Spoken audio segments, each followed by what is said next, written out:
neige a provoqué des retards sur le rail, mais aussi des coupures d'électricité dans le nord. Précision à Attiches et près de Seclin de l'envoyé spécial de BFM TV, Maxime Conny, avec David Couloum.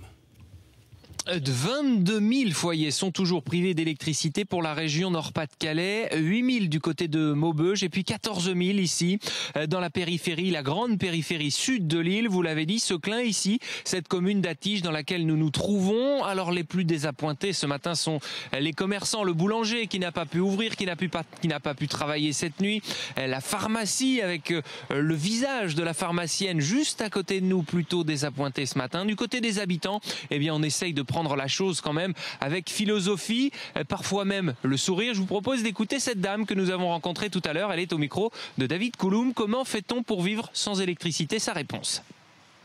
Le modernisme, on s'y habitue et quand on l'a plus, eh ben ça devient problématique. On peut pas faire de lessive. J'ai une vaisselle en route qui est arrêtée. L'ordinateur s'est arrêté brutalement.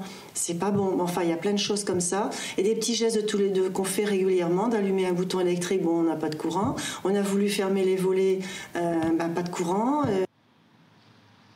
Il y a des petites préoccupations matérielles pour les habitants d'Attiches, donc privés de courant depuis hier après-midi.